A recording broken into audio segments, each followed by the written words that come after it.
नमस्कार, अनिल प्रसाद के साथ मैं वीके प्रजापति। अनोखा प्रयास यूट्यूब चैनल में आप सभी का स्वागत है।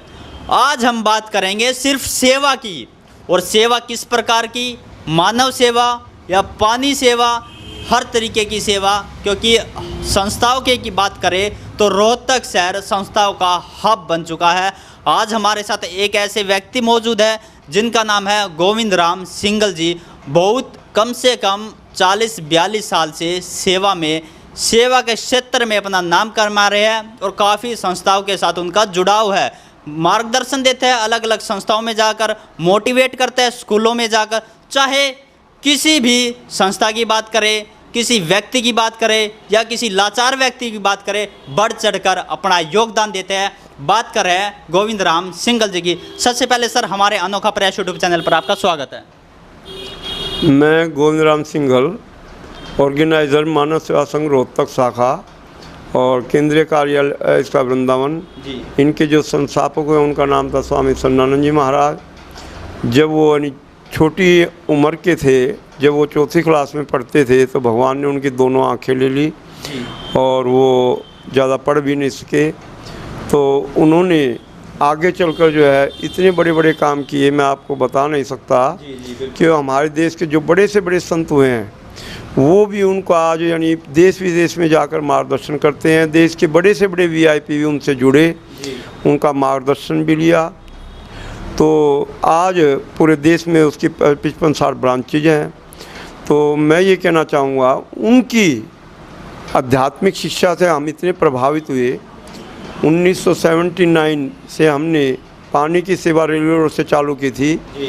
मैं और डॉक्टर परमानंद जी जो यानी वृद्धाश्रम को संभालते हैं, मैं दोनों हॉस्पिटल संभालता हूं जो है। तो 1979 में जो हमने रेलवे से दशहरे पर, तीज पर, दुर्गा भवन के पास हमने रेलवे स्टेशन पर भी यानी हम पानी की सेवा करते थे जो है। तो उसके साथ साथ धीरे धीरे जो है हमने आगे कदम बढ़ाना आरंभ किया। जब मैंने एक दिन मेडिकल में मेरा विचार आया कि हमने यहाँ भी कोई सेवा करनी चाहिए, इतना बड़ा हॉस्पिटल है। तो वहाँ पर हमने एक लाइब्रेरी खोली जो है। स्वामी जी और मैंने जो है डायरेक्टर से संपर्क किया।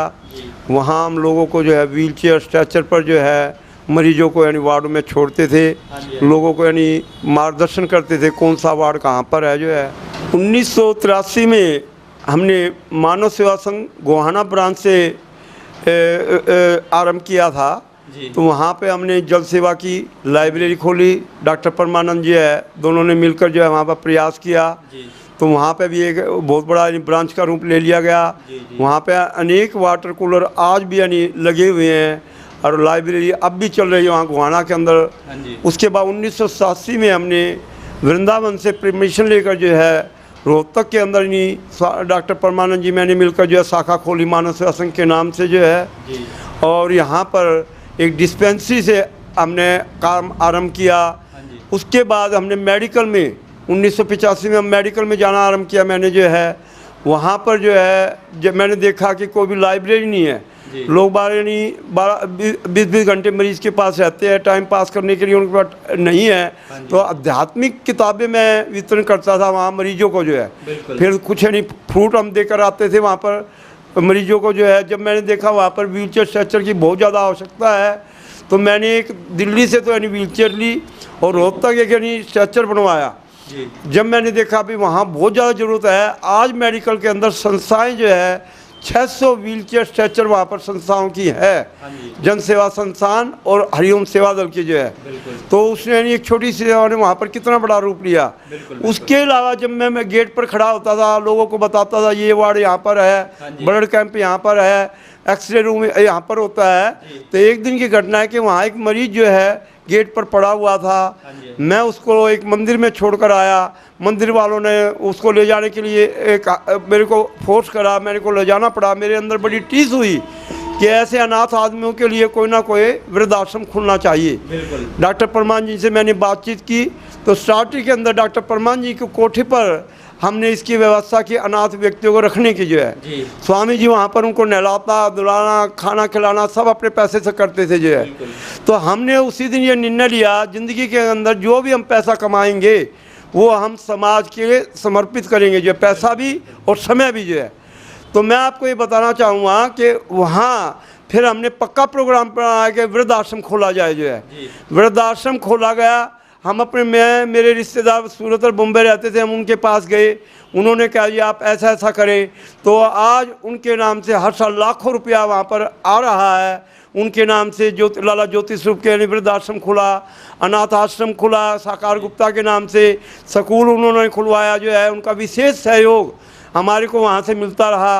अब तो दिन प्रतिदिन जो है जन सेवा संस्थान की ब्रांचें यानी अलग अलग शहरों में खुलती जा रही है। और ये भी बताना चाहूँगा, एक ऐसी संस्था अपने घर के नाम से जो भरतपुर के अंदर है, वो हमारे रिश्तेदारों से जुड़ी और उन्होंने उनका काम देखा।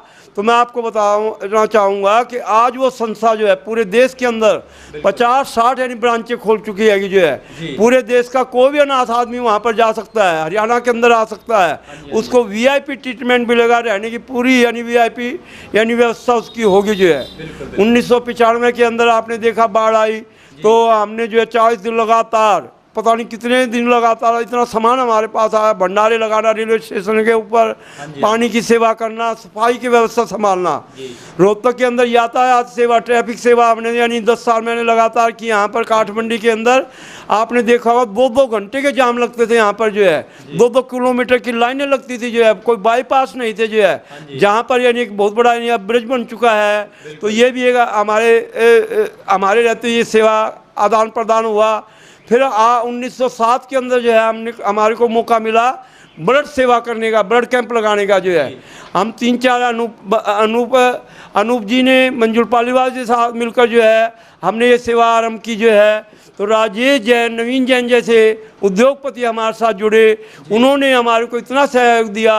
आज यानी पूरी गाड़ी उन्होंने अपनी बनवा दी है पूरे शहर के अंदर जो है। आज लाखों रुपया उनका हमारे को सहयोग मिल रहा है जो है।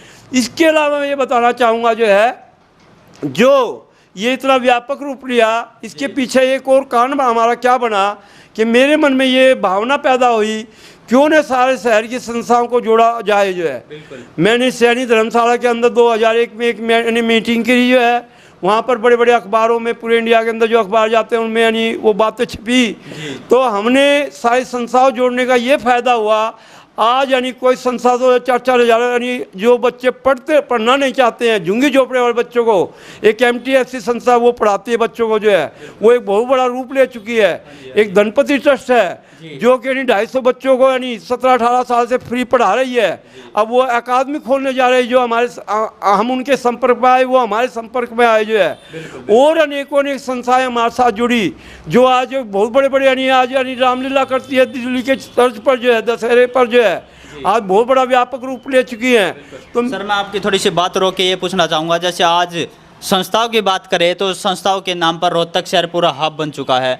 आपने लोग स्कूलों में जाकर बच्चों को मोटिवेट किया, या कोई लाचार व्यक्ति है उसको सहायता प्रदान की, तो ये सब कैसे पॉसिबल हुआ और लोगों का आपके साथ कैसे जुड़ा हुआ, किससे आप मोटिवेट हुए? इससे मोटिवेट ये होने का ये कारण मिला मेरे को। सबसे बड़ा फ़ायदा क्या हुआ, जब मैंने यार स्वामी परमानंद जी ये निर्णय लिया कि हम अपना सारी कमाई समाज को देंगे, उसका ये प्रतिफल हुआ कि हमारे को आज समाज से जो है यानी 5-6 करोड़ रुपया समाज जन सेवा संस्थान और मानव सेवा संघ को आज दे रहा है। और जो भरतपुर की यानी शाखा है, वहाँ पर 4 लाख रुपये प्रति दिन यानी खर्च होता है जो है। देश के बड़े बड़े VIP लोग जहाँ पर जुट चुके हैं जो है। ये कहना चाहूँगा कि उसका इतना बड़ा विस्तार हुआ। मैंने देखा कि जो हमने ऐसा निर्णय लिया उसका ये फ़ायदा हुआ, जो लोग हमारे को लाखों रुपया देते थे जो है, वो आज करोड़ों के मालिक बन चुके हैं जो है। कितने MLA यानी हमारी संस्थाओं से जुड़कर जो है उनको लाभ मिला, हमारी संस्था जुड़कर जो है। राजनीति में वालों ने भी हमारा यानी विशेष फ़ायदा हुआ। हमारे को गवर्नमेंट ने अच्छी बहुत ज़्यादा ग्रांट भी हमारे को दी संस्थाओं को जो है। तो ये धीरे धीरे ऐसे काम करने पर जो है इसका व्यापक रूप जो है होता जा रहा है। बिल्कुल। आज जैसे आप बात करूं मैं संस्थाओं की, तो रोहतक शहर संस्थाओं के मामले में पूरा हब बन चुका है।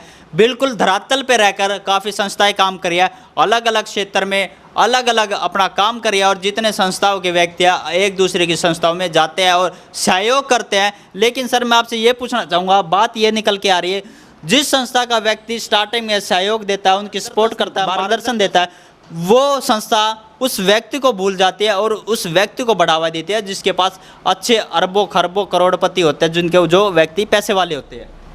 इसका मेरे को सबसे बड़ा अनुभव ये मिला कि मैं कहीं पे भी कोई यानी बड़ा प्रोग्राम करता था तो जितना श्रेय मेरे को मिलना चाहिए था, मेरे मन में एक इंसान होने के नाते कभी मन में आता था कि काम तो मैंने मेरिट वाला किया है और नंबर मेरे को पास वाले मिलते हैं। तो समाज ने तो पास वाले नंबर तो दे दिए, मेरिट वाले नहीं दिए। परंतु ऊपर वाला जो है, मैंने अनुभव किया, समाज तो जो है पद को महत्व देता है, पैसे को महत्व देता है, शकल को महत्व देता है। ऊपर वाला वो अंदर की भावना को देखता है। कि मेरे जीवन का ये अनुभव मिला कि देश के जो सबसे बड़ा एक व्यक्ति है, मैं उसका नाम नहीं लेना चाहता, वो हमारे रोहतक के अंदर आया, जिसकी जेट सुरक्षा है। एक मीटिंग चल रही थी, उस मीटिंग का 1 घंटे का टाइम था, देश के बड़े बड़े आदमी उसमें बैठे हुए थे। 45 मिनट मैंने अकेले ने वहाँ पर क्वेश्चन आंसर किए। देश की एक बहुत बड़ी संस्था है जिसके 140 देशों में ब्रांचेज है, मतलब अरबों खरबों यानी उसके पास यानी उसकी संपत्तियाँ हैं। उसके सबसे बड़े मंच पर जो है मेरे को बिठाया गया, सम्मान दिया गया। ऐसे ऐसे बड़े बड़े अवसर मेरे को परमात्मा ने दिए, जिससे मेरे को तसल्ली हुई कि परमात्मा जो है, जो अच्छा काम करता है उसका कभी भी 100 गुना वो उसको मान सम्मान भी मिलता है और 100 गुना उसको पैसा भी मिलता है। आज मेरा परिवार भी आर्थिक स्थिति में बहुत आगे बढ़ चुका है। मेरा खुद एक बच्चा, जो मैंने सारी जिंदगी कमाई नहीं की, आज बच्चा एक यानी अच्छा व्यापारी बन चुका है, जिसका बिजनेस पूरे यानी देश के अंदर यानी फैला हुआ है। जी सर, जैसे आपके मन में ये भावना नहीं आई, जैसे लोग जिस संस्थाओं में आप जाते हो, जिन्होंने आपने जिनका सहयोग किया स्टार्टिंग में, आज वो आपको भूलते जा रहे हैं, मन में ये भावना नहीं आई कि इस संस्था का मुझे अब सहयोग नहीं देना, इस संस्था में नहीं जाना, इनको मोटिवेट नहीं करना, इनका मार्गदर्शन नहीं करना? मैं आपको ये बताना चाहूँगा, आपको विश्वास नहीं होगा, जो लोग मेरे को जो है एंटी होते थे, जो है मेरे को जो है मतलब लताड़ते थे, मेरे एंटी बोलते थे, वही लोगों को मैंने आज जो मेरे को चंदे में 1100 रुपये देते थे, जो है मैंने उन संस्थाओं को 5-5 लाख रुपए का डोनेशन दिया हुआ व्यक्तिगत, जो है। और वो लोग जो है आज भी यानी कभी यानी एंटी हो जाते हैं, फिर भी मैं उनका साथ नहीं जोड़ता, जो है। मैंने इसका ये अर्थ निकाला, जो है अगर मेरी कोई बुराई करता है, मेरे को पूरा सम्मान नहीं देता है, तो मेरे तो पाप करते हैं, जो है। आज तो 65 साल की उम्र का मैं हो चुका हूँ, भगवान ने आज तो एक दिन भी ऐसा नहीं दिखाया को मेरे को किसी हॉस्पिटल में दाखिल होना पड़े, जो है। तो ये जो हमारी गीता रामायण के अंदर जो बातें लिखी हुई है, मैंने उनका अनुसरण करने का प्रयास किया। तो आज मैं कहता हूँ भगवान मेरे को 1000 साल की उम्र भी दे दे तो वो भी थोड़ी है। बिल्कुल बिल्कुल। आप सभी साथियों के लिए एक बात है कि जिस पेड़ पर फल पक जाता है, उस फल को खाने के लिए हर कोई आ जाता है, लेकिन जब कोई पौधा लगाने की बात आए तो हर व्यक्ति पीछे हट जाता है। वही व्यक्ति गोविंद राम सिंघल जी बिल्कुल जड़ का काम कर रहा है, एक पौधे का काम कर रहा है, जिन्होंने काफ़ी संस्था को बढ़ाने में अपना सहयोग दिया, जो संस्थाएं आज वट वृक्ष का रूप ले चुकी है। तो सर, काफ़ी संस्थाएं हैं और आपकी संस्था मानव सेवा संघ और परमार्थ हॉस्पिटल, इन दोनों में क्या डिफरेंस है? एक परमार्थ हॉस्पिटल और एक मानव सेवा संघ, लेकिन दोनों एक तरीके से सेवा ही है। मैंने 2 हॉस्पिटल इसलिए खोलने पड़े, जो है एक तो मानव सेवा संघ जो हॉस्पिटल है वो गायनी का विशेष काम करता है। 50 गांव तक की यहाँ पर डिलीवरी आ चुकी है, बाजार से 50% रेट पर यहाँ पर इलाज होता है। परंतु मेरे मन में आया कि एक हॉस्पिटल ऐसा भी खोलना चाहिए जो VIP लोग जिसमें इलाज करवाएं, जो है। बिल्कुल बिल्कुल। तो वहाँ खोलने पर मेरे को आमदनी का साधन मिलेगा, मैं और ज़्यादा समाज के लिए काम आऊँगा। परंतु उसके अंदर मैं पूरा नहीं सक्षम नहीं हो सका उस सेवा के अंदर, जो है कि वो खर्चा बहुत मोटा था, जो है। परंतु उसके अंदर भी मैंने काफ़ी यानी बड़ी बिल्डिंग मेरी वो बन चुकी है परमार्थ हॉस्पिटल के नाम से। अब मैं वहाँ पर VIP ट्रीटमेंट लोगों को देता हूँ। जो फीस बाज़ार में 500 रुपये है, वहाँ पर केवल 50 रुपये ली जाती है, जो है। और इसके अलावा अब यानी होम्योपैथी सेंटर और वहाँ पर जो है ये फिजियोथेरेपी सेंटर भी खोलने जा रहा है, जो नाममात्र फीस पर होंगे। 200 रुपये प्रति मास, यानी कोई भी गरीब आदमी अपना फ्री इलाज करवा सकता है, टेस्टिंग, OPD या दवाई ले सकता है हमारे से, जो है कि जितनी हमारी सामर्थ्य होगी उतना ही हम समाज के काम आ सकते हैं। बिल्कुल बिल्कुल। देखो भाई, जितनी भी संस्थाएं हैं, हर संस्था कुछ ना कुछ पैसे ज़रूर लेती है। वो इसलिए लेती है ताकि व्यक्ति उस चीज़ की अहमियत समझ सके, क्योंकि हम कहीं भी खाने जाते हैं, किसी बड़े रेस्टोरेंट में, किसी होटल में, अगर वहाँ 300 रुपये की थाली है या फिर 100 रुपये की थाली है या फिर 150 रुपये की थाली है, हम उनको आराम से दे देते हैं।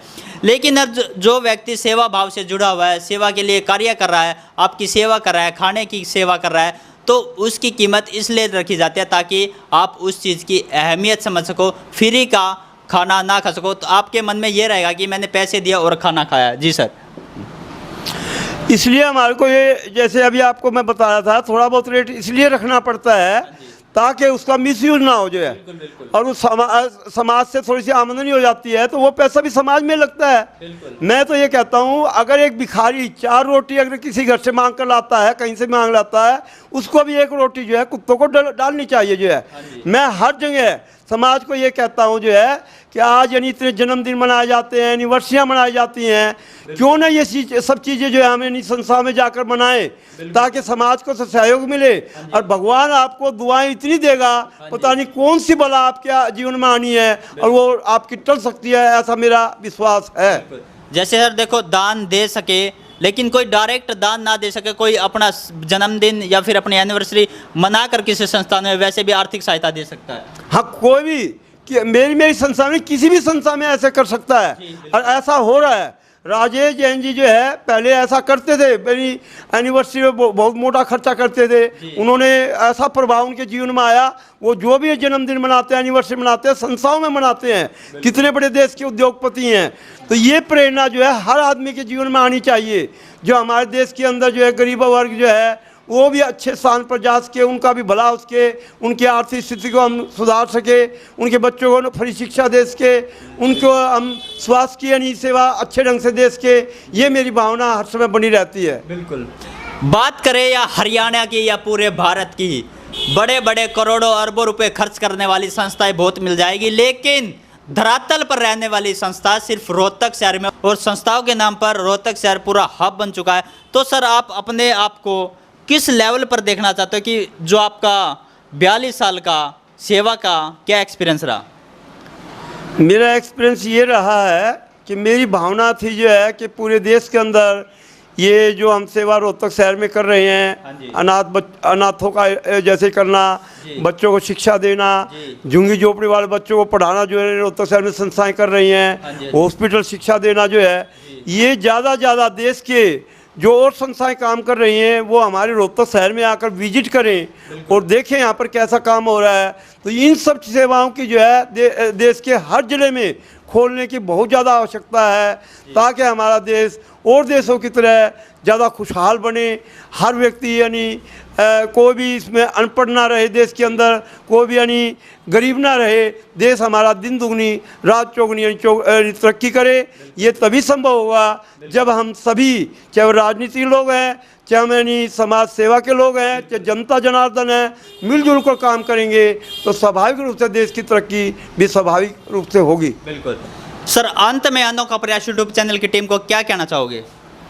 मैं अनोखा चैनल ट्यूब का यानी बहुत यानी ज़्यादा यानी धन्यवादी हूँ। मैं कभी कभी ये विचार करता था कि मेरा कोई यानी इस प्रकार से इंटरव्यू लेकर आए और मैं अपनी भावनाओं को व्यक्त किया, तो परमात्मा ने वो भावना भी मेरी आज पूरी कर दी है। और मैं मानता हूँ कि समाज के लोग ज़्यादा इस भावना का आदर करेंगे और जो सेवाएं मैं चाहता हूँ देश के अंदर फैलें, उनके अंदर अपना तन मन धन से सहयोग देंगे। बिल्कुल। जुड़े रहिए अनोखा प्रयास यूट्यूब चैनल से। वीडियो को लाइक करो, कमेंट करो, शेयर करो और चैनल को सब्सक्राइब करना ना भूले। फेसबुक और इंस्टाग्राम का लिंक डिस्क्रिप्शन में मिल जाएगा, आपको जाके उनको भी फॉलो करें। बहुत बहुत धन्यवाद।